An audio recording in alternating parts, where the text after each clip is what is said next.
Hello, Chris Godinez, licensed professional counselor, also the host of We Need to Talk on every Sunday at noon, and then I post it up to Facebook. This video is for educational and informational purposes only. If you feel you need a therapist, please go to Google, type in therapy, your city, Psychology Today will pop up, click on that, and it will have qualified therapists in your area. Also, the views and opinions stated herein are mine and mine alone. They do not represent the ACA, the APA, or any other therapist for that matter. Boom, shakalaka done. Okay, well, Happy New Year's, everybody. I hope everybody had a really good Christmas and New Year's. I did. It was fun. It was relaxing. It was wonderful. And it wasn't really too awful. I was kind of expecting the fireworks to sound like, you know, Armageddon, but it wasn't that bad. So it was good. And of course, my dog is deaf, so he didn't care. He was like, what? Something's going on? And he went back to sleep. And I'm like, good. So anyway, so the questions today are, do narcissists fall in love? Do they love? No. No, they do not. And I'm going to go into why. Who do they fall in love with? What is the usual coupling? Who are their usual targets? I'm going to talk about that. Do borderlines love? Yeah, they do. But when they become malignant, they don't. So we're going to talk about that. And how do you get someone with borderline or narcissism into therapy? We're going to talk about that as well. Okay, so first thing is first. So these questions are coming up because with the holiday season, it's the Hoover season. There's been a ton of Hoovers. So a lot of these abusers have lost their supply and they're turning and looking back at previous supplies. And they're like, oh, well, I'll just give my ex a call and try to get them back and, you know, whatever. So the Hoovers are usually along the lines of, baby, I've changed. It's going to be different this time. I'm better. I'll go to therapy. I'll do whatever, blah, blah, blah, blah, blah. So baby, I've changed. No, they haven't. It'll be different this time. Oh, yeah, it will, but not for the better. It's going to be worse. They're going to be more abusive, and I'm going to talk about that. You know, I'll go to therapy. Okay, they'll go to therapy until the therapist really starts holding their feet to the fire and holding them accountable for their own behavior, and then they'll stop. Or they'll find a therapist that's brand spanking new out of school and doesn't know what they're doing, really, when it comes to personality disorders. So, okay, so do narcissists love? No. No, they do not. And here's the reason why. They do not have empathy. They don't. The rest of us can put ourselves in somebody else's shoes and go, oh, ooh, how must that feel? Or, ooh, oh, I'm so excited for you. That's awesome. You know, like we really truly feel. We feel joy. We feel love. We feel sadness. We feel anger. We feel all of the emotions. The only emotion that a narcissist is good with is anger. And any of the other emotions piss them right the fuck off because they don't feel them. This is why they ruin holidays, birthdays, graduations, etc., because they cannot feel joy, and it is not about them. So they get pissed because they cannot feel what everybody else is feeling. They're jealous.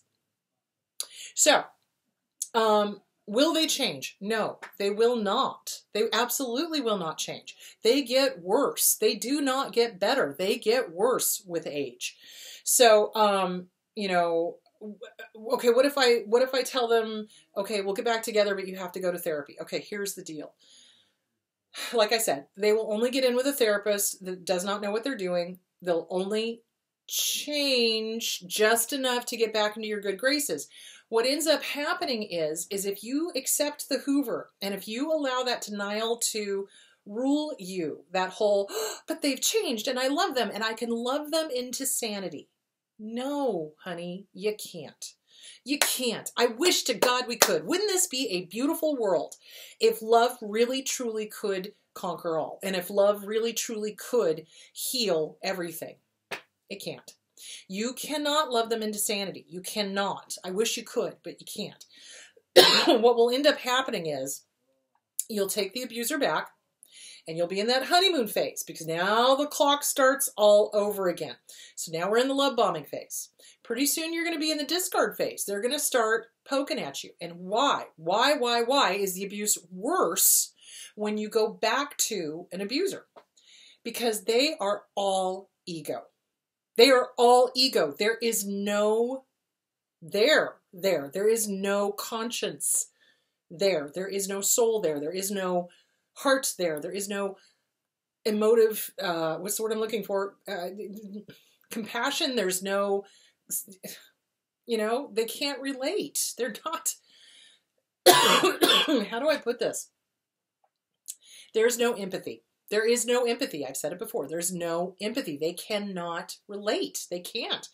And what their ego does, and their ego's running the show, what their ego does is their ego goes, oh, see, I got them to come back. Look how powerful I am. Well, they put up with this amount of abuse. Let's up the ante. Let's see how much more abuse they'll put up with. Seriously, that is how their little evil minds think. And so then the abuse gets worse. So you got the love bombing phase, which is now way shortened, okay? It's way shortened. It's not going to last as long as it has in the past.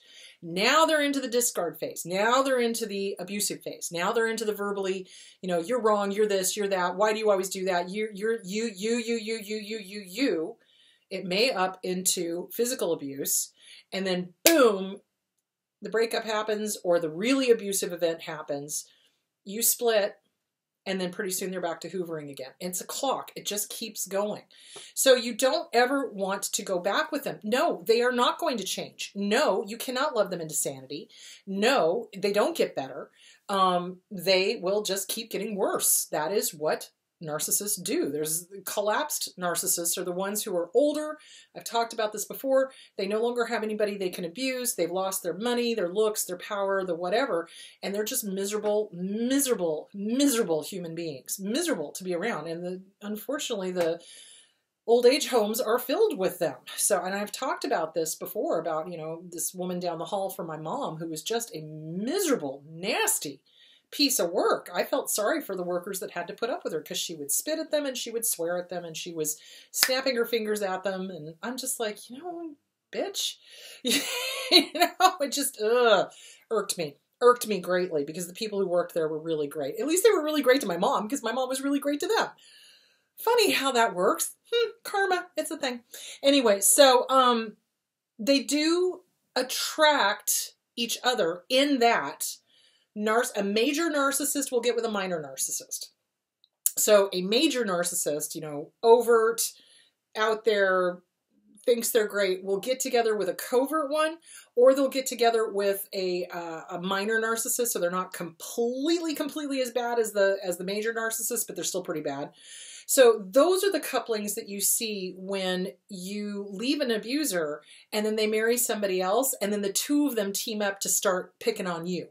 That's usually what's going on, is that they found someone equally as reprehensible as they are to get together with to pick on the former spouse, the former target. So yeah, they do that. They do. Major narcissists will get together with a covert, you know, overt will get together with a covert, or overt will get together with a minor narcissist, and then they team together to use you as the bad guy. And the best thing you can do is step out. I mean, even if there's kids involved, you step out as much as you can. You keep those kids safe. You know, but yeah, that's a very common coupling. The next most common is, well, that's not the most common. So the most common is coupling with somebody who is empathic, who is an empath, who feels, who loves, etc., etc. And they do that because they feed off of our emotions. They want somebody that they can feed off of. If they can't use you as a predatory, let's pick on this other person, then they want somebody that they can feed off of. And that goes for borderlines as well. One of the most common couplings is a narcissist with a borderline, because borderline personality disorder, it's inherent in that disorder to be super sensitive. And so they will just work every single fear of the borderline to a bloody hole and just like a vampire live off of that. And it's terrible to watch. So that brings me to my next point. You never go to couples counseling with an abuser. Ever. Not on this or any other planet Earth. Not on this or any other universe. You do not go to couples counseling with an abuser. They are dangerous. They will take, well, they'll do one of two things. They'll either get a counselor that they can, you know, sell a bill of goods to and convince the counselor that you're the problem, or they're going to get a counselor that doesn't know what they're doing, or they'll go until you can, you know, until the counselor is able to go, and what is your part in this? And then they peace out. Or they will listen to whatever you have to say, get you home, not even get you home, get you out into the parking lot, get you in the car, and start abusing and screaming at you. Why did you say this? Why did you say that? I don't do that. You're the one, you, flipping. All the things you brought up are suddenly things that you're doing. Go figure. So yeah, it's dangerous. It's dangerous to go to couples counseling with an abuser. If somebody is abusing you, get the fuck out of the relationship. Run. Do not walk to the nearest exit. They are not going to change. Your love is not going to change them. They are not suddenly going to get a V8. You know what I'm saying? Remember that old commercial where they're like, oh, I should have had a V8. They're not going to suddenly catch a frickin' clue and be like, oh, maybe I should stop being an asshole or an assholette. You know, they're not going to do that. That is simply not going to happen. So, no, they don't love. That is not love. If it hurts, it ain't love. It ain't love. You do not harm the people you love. You do not. You do not intentionally set out to destroy them. You do not intentionally set out to hurt them. You do not say the most harmful, hurtful things you can possibly think of, hoping to control them. That is not love. That is not love. You don't keep them up at night screaming at them. You don't make sure that they don't have any contact with their kids. You don't, none of that is love. A good, healthy person would facilitate making sure everybody's getting along. The kids are healthy. Everybody's seeing each other. Everybody's doing good. Anything less than that is not love. So, no, they do not love. They do love to attract people that they can wound easily.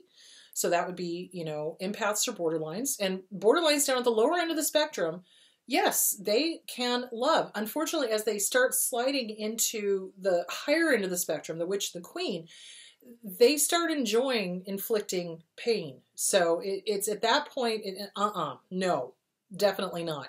If you catch it early, yeah, you can work with it. Because there's there. There is there. With a narcissist, there is no there. None. Zip, zero, zilch, nada. So, okay. So one of the issues with borderline personality disorder is that it borders on psychotic thinking. So not only does it have traits of all the major personality disorders, but it borders on psychotic thinking. So when a person is really struggling with borderline personality disorder, the psychotic thinking kicks in, and their basic assumption is they're not good enough and they're going to be abandoned, because abandonment is the worst fear. And so they almost force the person who actually loves them into abandoning them. Because remember, our subconscious will create your worst fear happening so you can stop worrying about it, okay? So it's the same thing with borderline. So if the worst fear is being abandoned, the subconscious will create situations where you're pushing away people and forcing them to abandon you. So that's why it's super important, if you've got borderline personality disorder, get with a damn good DBT program.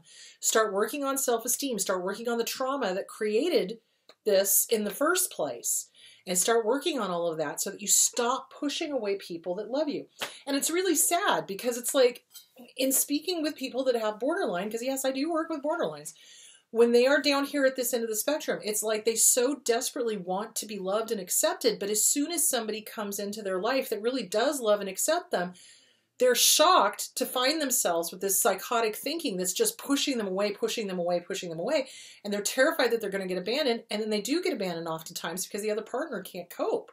So it's kind of like a cat that, rubs up against your leg and rubs up against your leg, and then you go down to pet it, and suddenly it's all, polar opposite of what it really wanted, but it did it. Do you see where I'm going? So it's working on those thoughts and those behaviors. That's why DBT is so vital. You can nip this shit in the bud. You don't have to slide down to malignancy. You don't. With narcissists, there is no nipping that shit in the bud, because there's no there. It is all 100% me, I, more, my genitals. Ego. Ego. There is no there. So with borderline personality disorder, you got to get in with a good DBT therapist and nip that stuff in the bud. You also have to start working on the original trauma, CPTSD from Surviving to Thriving by Pete Walker, Inner Child Workbook, Catherine Taylor. Why did these behaviors get going in the first place? What happened? Let's confront it. And so people are terrified of that, because you have to confront the original abandonment. But here's the thing. You've already survived. You've already survived. So all of this is just memories. You've survived the worst of it, and you get this crap handled, you stop pushing people away. And that's really what everybody wants, is they want to stop pushing people away. And they want to stop the psychotic thinking. So the way to do that is to start dealing with the original abandonment, the original trauma, work on self-esteem, get in with a good DBT therapist or a good DBT program. So there is that. So, okay, how do you get somebody with BPD or NPD into therapy? You don't. With borderline personality disorder, you can let them know that this would benefit them, you know, kind of like, here are these behaviors. I love you. I want to stay with you. I need you to work on this. It's that kind of thing, without calling them a borderline. The second you call somebody with borderline personality disorder a borderline, they are going to get pissed off and go into a spiral, you know, because there's so much stigma about it. And it's because they are very difficult to work with. They are, because of the psychotic thinking. So, and it depends on how psychotic they are as well, too. If they're at the lower end of the spectrum, you can work with them. If they're at the higher end of the spectrum, it's very, very difficult. So you kind of let them know. It's like, you know, this would be good. I think we each need our own therapy. You know, you go to yours. This would be good if you could work on this. I'm going to go to mine. I'm going to work on this. You know, like how to help work with that or cope with that. So there's a great book called Stop Walking on Eggshells by Randy Krieger. She's awesome. Love her. And it's a good workbook for how to cope with somebody who has got borderline if you want to stay in a relationship with them, how to help yourself and how to help them. So that's a good book. With narcissistic personality disorder, they know more than everybody. Oh, yeah. Oh, yeah. I love it when a narcissist tries to come into my realm or tries to come in and sit on my couch, and they start telling me how they know everything about psychology. And I'm like, oh, really? What's your degree in? And of course, they don't have a degree in psychology or counseling or anything else. But they know everything, and they know better than everybody, and they're smarter than everybody else. And therapy will never work with them because they are never wrong. Again, there is no there. It is all ego. And if you tell a narcissist that they need to go to therapy, they will flip it around on you and tell you that you're crazy and you're that, and I'm going to have you committed and blah, blah, blah, blah, blah. So let me just make this perfectly clear, guys. You cannot commit anybody unless they are a danger to self or a danger to others, have a plan, and have intention.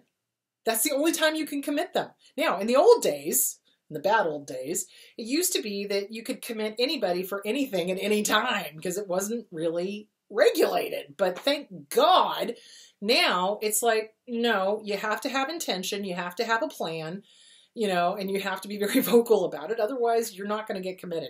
But narcissists love to use that as the threat. Oh, I'm going to have you committed. You're crazy, blah, blah, blah, blah, blah. No, motherfucker, you're not, because that's not how it goes. So you can't just call the cops up and say, I need to have her committed. What'll end up happening is that a crisis team will come out, and then the person will tell them what's going on, and more than likely, you're going to have a domestic violence charge against you, you son of a bitch, or daughter of a bitch. Whatever. So yeah, I freaking hate abusers because they pull that kind of shit all the time, and they try to instill fear in the target of abuse because they don't want the target of abuse getting help, because the target of abuse is now afraid that they are the ones that are going to be committed. No, you can't. You have to have intent, and you have to have a plan, and it doesn't work that way. You have a crisis team that comes out and evaluates it. You can't just go willy-nilly committing people. So, and they used to in the old days, in order to get rid of wives, they would, you know, that's Stepford Wives. That's where the story came from, is they would have them committed. And then after a certain amount of time, go to the judge and go, oh, they're crazy. Oh, they're in a mental institution. Oh, okay, it's been annulled. Okay, great. And then they don't have to pay alimony. They don't have to pay child support. They don't have to do anything. Bad old days. Anyway, so there is that. So with borderline personality disorder, you kind of, what you do is you sell it to them in a way to help them understand that it will help them. You know, it's like, look, I love you, and I want us to get along, or I want this to work. So it would be really useful if you could go get your own therapy with a DBT therapist. I'll get my own therapy. We'll work on ourselves, you know, that kind of thing. So yeah. So if they're down there at the lower end of the spectrum, absolutely. You can help them get help. If they're higher up on the spectrum and they're just blowing stuff up left, right, and center, and they're harming people, and they're sadistic, or they're control freaks, nope, not so much. All right, so I hope that answered the question. No, narcissists do not love. Borderline personality disorder, yes, they do, because they have empathy as far as long as they are at the lower end of the spectrum. But narcissists, no, they do not. And narcissists do not love. They do not have empathy. They don't have the ability to put themselves in somebody else's shoes. And no, you cannot love them into sanity. And do not fall for the Hoover, because their ego is so great. That's all that's there. They're being run on ego. There is no empathy there. There's only ego. So their ego is so great and so arrogant that if you go back to an abuser, they will go, ha, ha, ha, I did this, this, this, and this to you, and you still came back. Let's see if I can do more. And that's why it's dangerous, because they are dangerous, because they are crazy. They are dangerous. Yeah, I think that's a good way to put it. All right, so this week on We Need to Talk, I will be discussing jealousy and why it is never part of a healthy relationship and how abusers use it against us. So I'm going to be talking about that. All right, my loves, have a great day, and I will talk to you tomorrow at noon Arizona Mountain Time, 11 a.m., not p.m., 11 a.m. Pacific and 2 p.m. Eastern. All right, talk to you later. Bye.